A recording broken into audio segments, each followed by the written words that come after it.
আচ্ছা, আপনারা কি আমাকে দেশে আসার মতো পরিস্থিতি রাখছেন? আমি দেশে আসা মাত্রই আমার উপর মব সৃষ্টি হবে। আমাকে এয়ারপোর্টে যাওয়া মাত্রই টেনে ছিঁড়ে ফেলবেন। আমার পরের লাইনটা যেন কি? ও, আমার ফোনের মধ্যে এমন এমন থ্রেড আসছে যে আমাকে মেরে ফেলার হুমকি পর্যন্ত দেওয়া হয়েছে। আপনারা কি আমাকে, ও, এক মিনিট পানি দিতে, সরি, এটা তো আবার দেখানো যাবে না। আপনারা কি আমাকে বাঁচতে দিতে চান? আমার তিথির জন্য হলো, সরি সরি, আমার আহ, বাচ্চাটা রিজিকের জন্য হলেও তো আমাকে বাঁচতে হবে, তাই না? আপনারা কি চান আমি ইকরার কাছে চলে যাই? তখন আমার বাচ্চাটার কি হবে? একবার ভেবে দেখেছেন?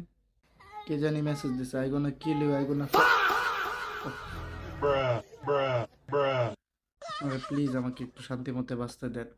আমি খুবই মানসিক ডিপ্রেশনে আছি। আমার যে কোনো সময় আমি কিছু একটা করে ফেলতে পারি।